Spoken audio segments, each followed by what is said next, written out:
तो इसका प्रिंसिपल क्या है वेलोसिटी सेलेक्टर का?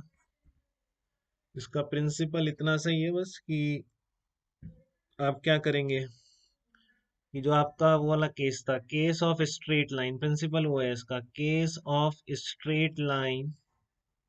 तो पूछे वेलोसिटी सेलेक्टर का प्रिंसिपल क्या है, तो वही केस प्रिंसिपल है इसका, case of straight line in presence of, case of straight line in presence of uniform E vector and B vector which are perpendicular to each other, which are perpendicular to each other, कि अगर ये दोनों एक दूसरे के perpendicular हैं, ठीक है ना। तो जो आप पार्टिकल को स्ट्रेट लाइन में निकल सकता है क्या, तो एक पर्टिकुलर वैल्यू ऑफ वेलोसिटी पर पार्टिकल बिल्कुल स्ट्रेट लाइन पे निकल जाएगा। मान लो आपका ये ई वेक्टर है, ठीक है, और ये आपका बी वेक्टर है, कहीं आपने लगा रखे हैं किसी रीजन में परपेंडिकुलर फील्ड्स हैं इस तरीके के, ठीक है। तो आपको देखना है कि एक पर्टिकुलर वेलोसिटी वाला चार्ज पार्टिकल इससे क्या रहेगा, अनडिफ्लेक्टेड निकल जाएगा ना इससे फील्ड में। इसकी वेलोसिटी की डायरेक्शन क्या होगी, एक तो वेलोसिटी की डायरेक्शन क्या होगी बताओ, किधर होगी?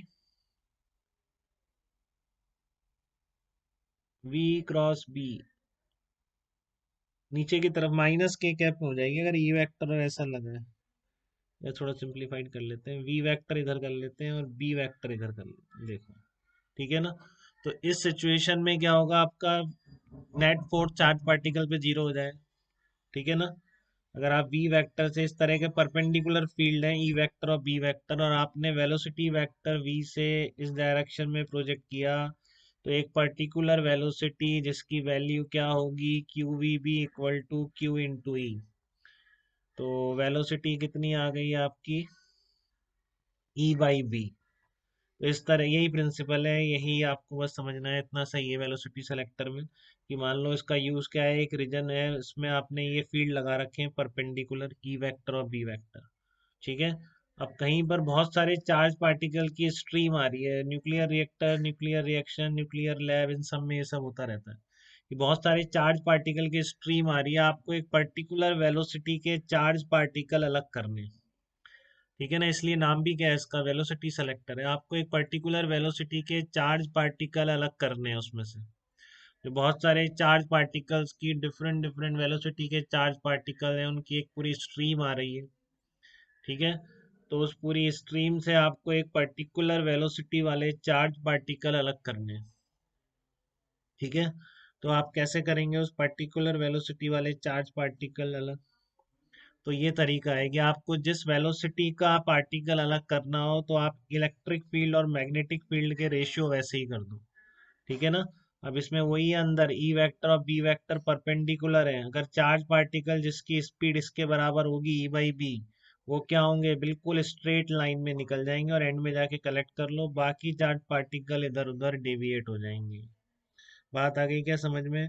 अगर किसी रीजन में आपने मेंटेन कर रखे हैं परपेंडिकुलर फील्ड और वी वेक्टर भी उन दोनों के प्लेन के परपेंडिकुलर, आप इनको भेजोगे सबको, ठीक है। तो एक पर्टिकुलर वेलोसिटी वाले charge particle undeflected straight line पर चले जाएंगे, उनको एंड में कलेक्ट कर सकते हैं और बाकी सब डेविएट हो जाएंगे, ठीक है। तो ये आपका वेलोसिटी सेलेक्टर होता है। देखो दिक्कत तो नहीं किसी को वेलोसिटी सेलेक्टर समझने में? सबको बात क्लियर है क्या यहाँ तक की? ठीक है। तो अब दूसरा इंस्ट्रूमेंट जो इम्पोर्टेंट है, जो अभी अपन ने पढ़ा उसी पर बेस, साइक्लोट्रॉन है। तो साइक्लोट्रॉन भी कोई डेली लाइफ की चीज नहीं है, बहुत रेयर जो उस लेवल तक पहुंच पाएगा वो देख पाएगा कि न्यूक्लियर लैब में किसी को जाने का मौका मिला या कोई रिसर्च करने ही चला गया, आप में से कोई इतना बड़ा बन गया, इतनी उसने मेहनत कर ली जिंदगी में कॉलेज में जाके, ठीक है ना, कि वो कहाँ पहुंच गया, बिल्कुल वहीं लैब में ही पहुंच गया, न्यूक्लियर लेबोरेटरीज में। तो आपको ये साइक्लोट्रॉन देखने का मौका मिल सकता है, ठीक है ना। हाँ बताइए बेटा। हाँ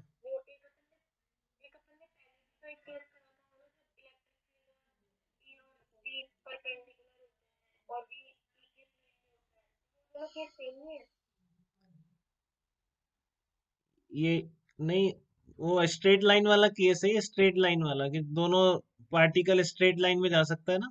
हाँ वही केस है, लेकिन इसमें मैंने परपेंडिकुलर रख लिए तीनों के।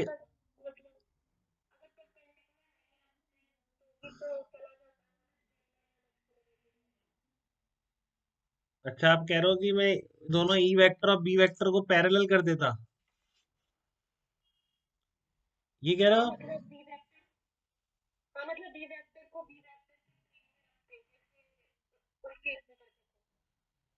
हाँ तो वो, हाँ वही चीज है, तो वही तो चीज है, तो प्लेन कैसे भी रख लो बेटा, मैंने ऐसे करा था इसमें, यही कह रहा हूँ ई वेक्टर बी वेक्टर। हाँ पहले एक तो खुशी ये बात समझिए बेटा, दो वेक्टर हमेशा सेम प्लेन में होते हैं, ठीक है ना। तो वो नहीं है कि आप E vector B vector same plane में, ये कोई स्टेटमेंट नहीं है, हमेशा सेम प्लेन में दो वेक्टर से हमेशा एक यूनिक प्लेन पास हो सकता है, ठीक है ना। कोई डिफरेंस नहीं है ना, सेम केस है। अब यहाँ पर वेलोसिटी वेक्टर कैसा होगा आपका, कैसे रखा था मैंने, इससे किसी एंगल पे रखा था, यही रखा था। हाँ ऐसे रखा था वी क्रॉस बी, तो सेम केस है, बस एंगल की जगह मैंने इसको 90 डिग्री कह दिया जो होता है वेलोसिटी सेलेक्टर, ठीक है ना। तो वेलोसिटी सेलेक्टर में वो थीटा वाला फंडा हटा दिया ना, यहाँ पे थीटा भी आता है, exact velocity E by B के बराबर आ जाए। तो बस आपको दोनों फील्ड इंटेंसिटी का रेशियो उस वेलोसिटी के बराबर कर देना है, जो कि आपको जिसको सेपरेट करना है, जिस वेलोसिटी के चार्ज पार्टिकल अलग चाहिए। तो ई बाई बी का रेशियो उतना कर दो, बस खत्म हो गया, और कुछ नहीं सोचना। क्लियर है बेटा एकदम। वही केस तो है, वही केस है, वही तो लिखा है मैंने, case of straight line in the presence of uniform E vector, वही केस की तो बात कर रहा हूँ, ठीक है। बस वी वेक्टर में ऐसे किसी भी एंगल पे भी ऐसा पॉसिबल है, तो फिर वो एंगल देखने का अच्छा है कि वी वेक्टर को इसके परपेंडिकुलर ही रख दिया, ठीक है ना। तो बस जस्ट अब आपको क्या लेना है, एंगल वेंगल सोचना ही नहीं, केवल ई बाई बी का रेशियो वैसा मेंटेन करना है, ठीक है।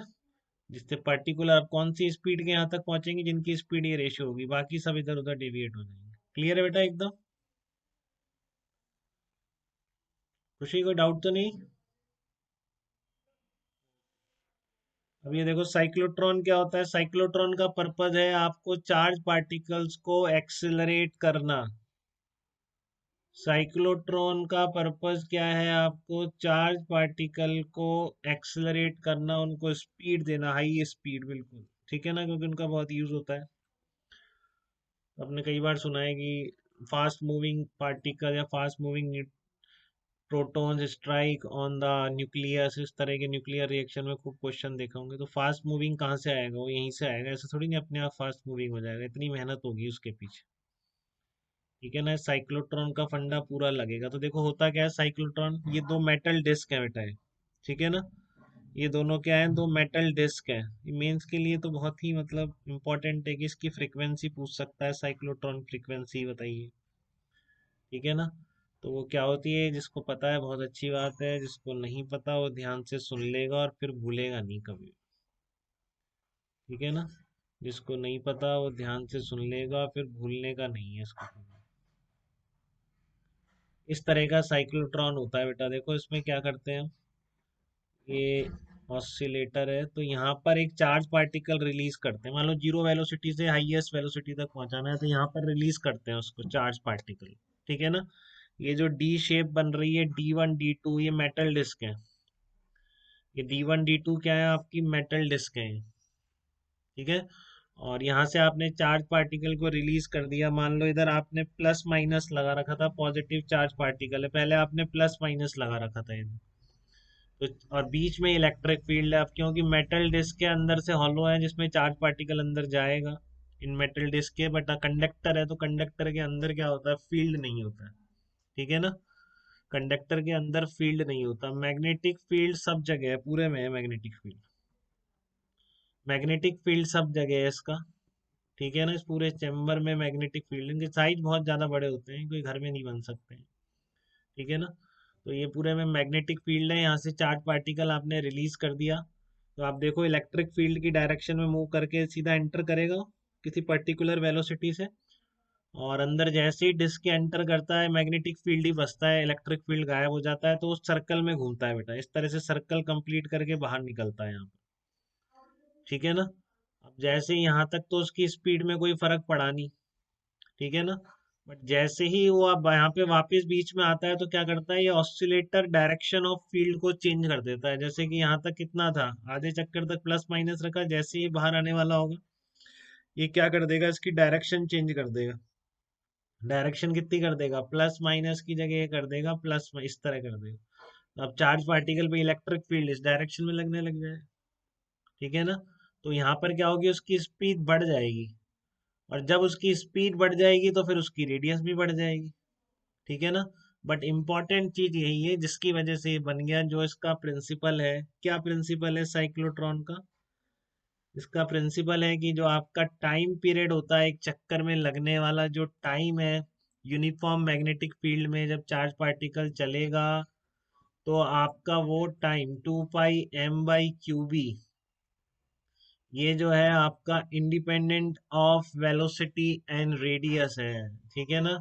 तो बस इसी वजह से ये साइक्लोट्रॉन बन गया, नहीं तो कैसे बनता, independent of velocity and radius, क्योंकि अभी ऑसिलेटर में आप वही टाइम पीरियड या वो इसके कॉरस्पॉन्डिंग फ्रीक्वेंसी सेट कर दो, इसको फिक्स है कि इतनी देर बाद इसको पोलरिटी रिवर्स करनी है, क्योंकि अंदर ये आधे चक्कर लगने का टाइम फिक्स है। आप कितनी भी स्पीड बढ़ा दो मैग्नेटिक फील्ड में, जो ये चक्कर लगा रहा है अंदर, ये आधा चक्कर और फिर ये कंप्लीट चक्कर, ठीक है ना। मतलब इस कंप्लीट चक्कर में लगने वाला जो टाइम है वो कांस्टेंट है, वो देखो चेंज हो सकता है कि आपका चार्ज पार्टिकल फिक्स है तो क्यू एम फिक्स है, मैग्नेटिक फील्ड कांस्टेंट है इसके अंदर, तो वो कभी चेंज ही नहीं हो सकता, ठीक है ना। तो इस वजह से वो फ्रीक्वेंसी,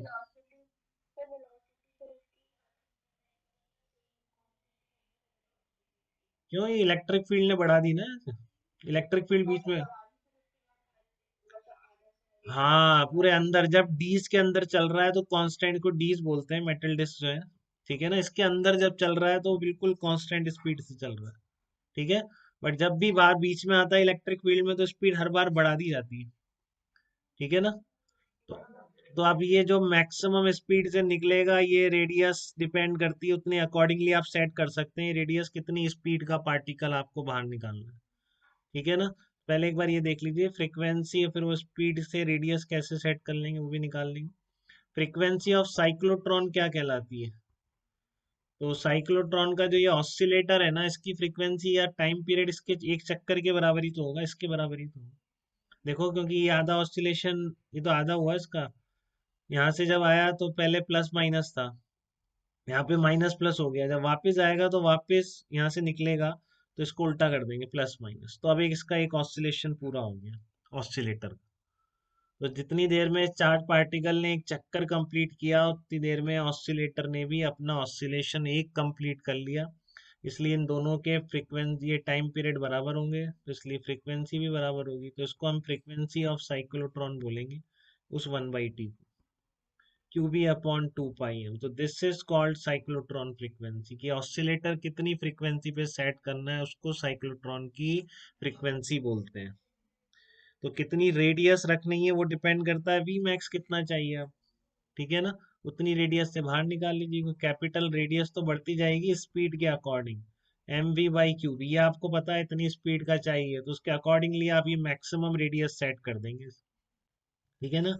यहाँ पर जो एग्जिट होगा उसकी रेडियस आप उतनी ही डिस्टेंस पे उतनी रेडियस की बनाएंगे, यहाँ से उतनी डिस्टेंस पर सेट करेंगे जितने के अकॉर्डिंग आपको स्पीड चाहिए, ठीक है ना। तो वो ऑप्शन रहता है उसमें, तो वी मैक्सिमम के अकॉर्डिंगली रेडियस सेट हो जाएगी, और this is called cyclotron frequency. ये दो बातें इंपॉर्टेंट हैं, और दोनों फील्ड प्रेजेंट हैं इसके अंदर, ठीक है। तो आपसे ये भी पूछ सकता है इतनी रेडियस का है तो बाहर आने वाली मैक्सिमम काइनेटिक एनर्जी कितनी होगी, तो आप ½ mv² से निकाल देंगे, ठीक है। बस इतनी सी बात है बेटा साइक्लोट्रॉन की, तो कोई दिक्कत तो नहीं है आपको इसमें, कैसे रिलीज किया, कैसे स्पीड अप हुआ, ठीक है। और किस तरीके से जब अंदर गया मेटल डिस्क के अंदर तो इसकी स्पीड अनचेंज रही, बट टाइम पीरियड इंपॉर्टेंट चीज यही है कि ये फर्क नहीं पड़ता, ये कितनी भी स्पीड से चले एक चक्कर का टाइम हमेशा सेम है, उसी को यहाँ सेट कर दिया बस। तो हमेशा जब भी आधा चक्कर पूरा करेगा पोलरिटी रिवर्स हो जाएगी, ठीक है। तो इस तरह से उसको स्पीड अप भी होता रहेगा और रेडियस भी बढ़ती जाएगी, और जितनी रेडियस रखोगे उसके अकॉर्डिंग किससे डिसाइड होगा वो कितनी स्पीड का चार्ज पार्टिकल बाहर निकालना है साइक्लोट्रॉन। ठीक है, तो कोई डाउट तो नहीं है इसमें, देख लीजिए आप एक बार।